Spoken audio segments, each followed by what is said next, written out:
बंधुओं, जैसा कि आप जानते हैं कि मेरे चैनल पर महाप्रभु जी के जीवन प्रसंगों को लेकर एक सीरीज जैसी चल रही है, तो उसी श्रृंखला में हम जान चुके हैं कि अब महाप्रभु जी ने संन्यास ले लिया है और संन्यास के साथ लगातार वो भ्रमण करते जा रहे हैं और अनेक भक्तों का उद्धार कर रहे हैं और दूसरे संतों से मिलकर अपने आचार विचार, अपनी भक्ति का आदान प्रदान कर रहे हैं। इसी श्रृंखला में महाप्रभु जी अब मिल रहे हैं महाप्रभु वल्लभाचार्य जी से। दोनों ही समकालीन हैं।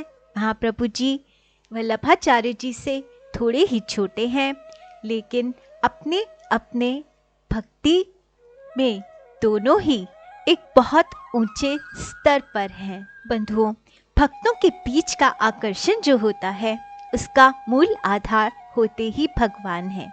यहाँ पर भी भगवान का संकीर्तन, भगवान के गुण वादन, भगवान की ही भक्ति दोनों महाप्रभु जी और वल्लभाचार्य जी के परस्पर प्रेम का आधार है। तो आज इस वीडियो में हम चर्चा करने वाले हैं महाप्रभु वल्लभाचार्य जी द्वारा दिए गए उन 5 सिद्धांतों की जो वल्लभाचार्य संप्रदाय के मूल स्तंभ हैं, जिससे कि हमें ये समझ में आ जाएगा कि ब्रह्म संबंध या पुष्टि मार्ग क्या है और किन सिद्धांतों पर आधारित है। लेकिन उससे पहले अगर आप मेरे चैनल पर फर्स्ट टाइम आए हैं तो मेरे चैनल को सब्सक्राइब कीजिए, बेल आइकन को प्रेस कीजिए ताकि आगे आने वाली वीडियोस भी आप तक पहुंच सके और आपको भगवान जी की प्यारी प्यारी लीलाएं और उनके द्वारा दिए गए संदेश प्राप्त हो सके।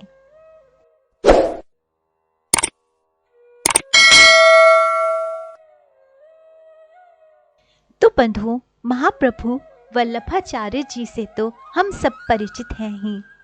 वल्लभ संप्रदाय के प्रवर्तक और श्रीनाथ जी की मूर्ति जिन्होंने हम सबको प्रदान की है, वो श्री वल्लभाचार्य जी। उन्हें भगवान ने स्वप्न में आकर भक्ति मार्ग को प्रकट करने के लिए आज्ञा दी थी और गद्यात्मक मंत्र का उपदेश दिया, जिसके द्वारा जीवों को भगवान से ब्रह्म के साथ संबंध कराया जाता है।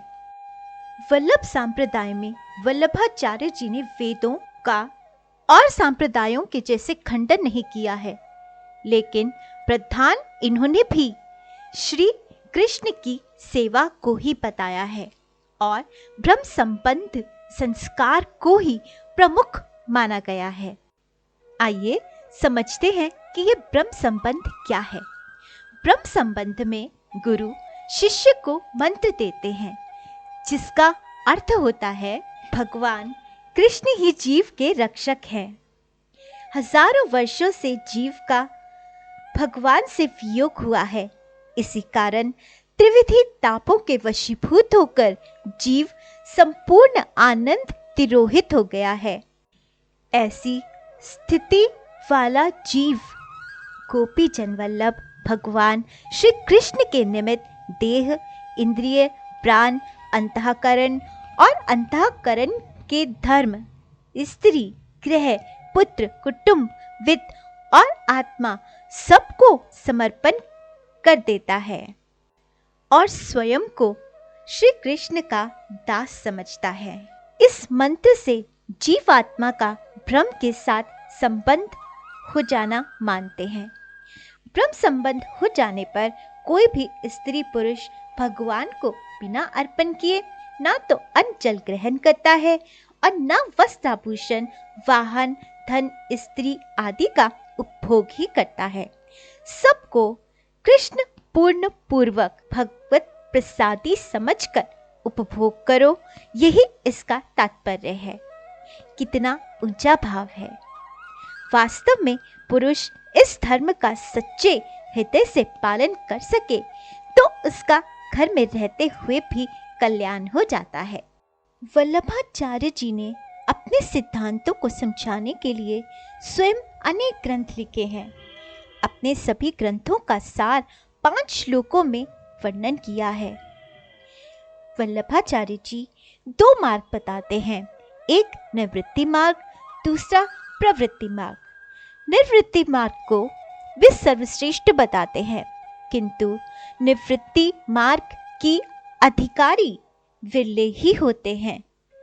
इसलिए जब कोई उनका अनुसरण ना कर सके, यानी कोई निवृत्ति मार्ग पर ना चल सके, तो वो कृष्ण पूर्ण बुद्धि से अपने वर्णाश्रम के अनुसार श्री कृष्ण प्रत्यर्थ ही कर्म करता रहे। ब्रह्मचारी से गृहस्थी होना, गृहस्थी से वानप्रस्थ और वानप्रस्थ से संन्यास धारण करना, इसका नाम प्रवृत्ति मार्ग है। लोग भूल से सभी सन्यासियों को निवृत्ति मार्ग का ही समझ बैठते हैं। निवृत्ति मार्ग का सन्यासी तो वो है कि ज्ञान होते ही चाहे वह कहीं भी किसी भी दशा में वहीं से सर्वार्थ त्याग करके और विधि निषिद्ध की झंझटों को छोड़कर अवधूत परम हंस बन जाए। उसकी चेष्टा बालक की सी, जड़ की सी अथवा पागल की सी हो जाती है। क्रमशः ज्ञान पूर्वक एक के बाद एक आश्रम में प्रवेश करते हुए संन्यास धारण करना ही प्रवृत्ति मार्ग है। श्री वल्लभाचार्य जी इसी प्रवृत्ति मार्ग को अपने जीवन में प्रत्यक्ष दिखाकर लोगों को शिक्षित करते हैं। वो निवृत्ति मार्ग की सर्वश्रेष्ठताओं को अस्वीकार नहीं करते, किंतु उसके अधिकारी बहुत कम बताते हैं। तो आइए महाप्रभु जी के ही शब्दों में उनके ही दिए गए उन 5 सूत्रों को, सिद्धांतों को हम अच्छी तरह समझने की कोशिश करते हैं, जिससे कि हमें पुष्टि मार्ग संप्रदाय बहुत अच्छी तरह से समझ में आ जाएगा। ग्रहम सर्वात्माना त्याज्यम तच्च एत युक्तम न शक्यते कृष्णार्थम प्रयुञ्जीत कृष्णो अनर्थस्य मोचकः। वल्लभाचार्य जी कहते हैं, सर्वोत्तम सिद्धांत तो ये है कि घर का पूर्ण रीति से परित्याग ही कर देना चाहिए, किंतु पूर्व जन्म के संस्कारों से सभी गृह त्याग में समर्थ नहीं हो सकते। इसलिए यदि घर को पूर्णतया त्याग करने का सामर्थ्य ना हो, तो घर में रहकर सब कार्य श्री कृष्ण के निमित्त उनके प्रत्यर्थ ही करें। ऐसा करने पर कर्म करने से जो पाप होता है वह पाप नहीं होगा, क्योंकि श्री कृष्ण सभी प्रकार के अनर्थों को मोचन करने वाले हैं। संगः सर्वात्माना त्यज्यः स च एत युक्तम न शक्यते स सद्भिः सह कर्तव्यः संतः संगमस्य भेषजम्। सर्वोत्तम सिद्धांत तो ये है कि संग किसी का करना ही नहीं चाहिए। सभी प्रकार के संगों का एकदम परित्याग कर देना चाहिए, किंतु अनेक जन्मों से जीवों का समाज में मिलकर रहते आने का स्वभाव पड़ गया है। इसलिए सब प्रकार के संगों का परित्याग करने में समर्थ ना हो सके हो तो सज्जन तथा संत महात्माओं का ही संग करना चाहिए, क्योंकि संग से जो काम उत्पन्न हो जाता है उसकी औषधि संत ही है। भार्य देह अनुकूलः च एत कार्येत भगवत क्रियाः उदासीने स्वयं कुर्यात् प्रतिकूले गृहं त्यजेत् तत्यागे दूषणं न अस्तिवतो विष्णु पराङ्मुखम्। अब बताते हैं कि जो गृहस्थी बन चुका है उसे कैसा व्यवहार करना चाहिए। उसके लिए बताते हैं, यदि स्त्री आदि परिवार अपने मन के माफिक भगवत भक्ति परायण आदि हो तो उससे भी भगवान की सेवा पूजा आदि करवाओ। यदि वह इस ओर से उदासीन हो और आज्ञा करने पर भी सेवा करने को राजी नहीं है, तो उससे ना कराकर स्वयं करो। यदि वह भगवत सेवा के विरुद्ध हो, तो एकदम घर को त्याग कर एकांत में ही जाकर भगवत पूजा अर्चना करनी चाहिए। जो विष्णु परांगमुख हो, उनके त्यागने में किसी भी प्रकार का दूषण नहीं है। अगला श्लोक तो बहुत ही प्यारा है।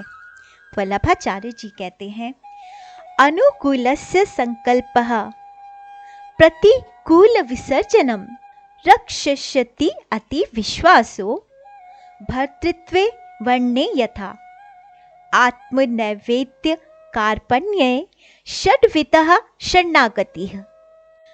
भगवत सेवा में जो अनुकूल पड़े उसका चिंतन करना, और जो भगवत सेवा में विधातक हो उसका सर्वथा त्याग करना। जिस प्रकार प्रतिव्रता स्त्री को इस बात का पूर्ण विश्वास होता है कि जिसने मेरा एक बार अग्नि के सन्मुख पानी ग्रहण किया है, वो मेरी अवश्य ही रक्षा करेगा, उसी प्रकार श्री कृष्ण पर भरोसा रखना कि वे हमारी अवश्य ही रक्षा करेंगे। भगवान को आत्मनिवेदन करने पर उनके प्रति भारी दीनता रखना, यही 6 प्रकार की शरणागति है। फिर से स्पष्ट से समझिए। पहली, सर्वोत्तम गृह त्याग।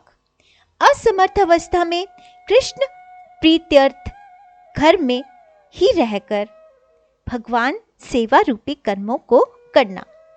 दूसरा, सर्व संग परित्याग। असमर्थ होने पर साधु संग करना। तीसरा, भगवत सेवा के अनुकूल भाव और पदार्थों का ग्रहण, प्रतिकूल का परित्याग। यदि परिवार अनुकूल हो तो उसमें रहकर, नहीं तो उसका परित्याग करके एकांत भाव से भगवत सेवा पूजा करना। चौथा है भगवान में दृढ़ विश्वास, और पांचवा है आत्मनिवेदन पूर्वक गुण और दीनता धारण करना। कितने उच्च और सर्वोत्तम सिद्धांत हैं। इनका स्पष्ट करने पर भी कोई शंका करे और अपनी बातों को ही पुष्ट करे, त्याग की आड़ में उम्र भर विषयों को भोगने का समर्थन करे, तो उसके लिए क्या उपाय है? बस भगवान के शब्दों में हम यही कह सकते हैं, मम माया दुरत्यया, मेरी माया बड़ी कठिन है। तो इन्हीं सिद्धांतों पर चलते हुए श्री चैतन्य महाप्रभु जी के समकालीन होकर गोकुल में रहकर वल्लभाचार्य जी ने बाल कृष्ण भगवान की पूजा पद्धति का प्रचार किया। इनके बाल कृष्ण भगवान के प्रति बड़े ही अलौकिक व्यवहार होते हैं। इनकी मूर्तियां बहुत ही छोटी छोटी होती हैं और दिन में अनेकों बार भोग लगता है। और क्योंकि भगवान बाल स्वरूप में हैं, श्रीनाथ जी बाल स्वरूप में हैं, तो बालक की तरह कुछ ना कुछ नटखटपना करते ही रहते हैं। किसी न किसी भक्त के साथ जरूर कोई ना कोई लीला करते ही रहते हैं। बहुत ही प्यारे हैं वल्लभाचार्य जी के लाडले श्रीनाथ जी।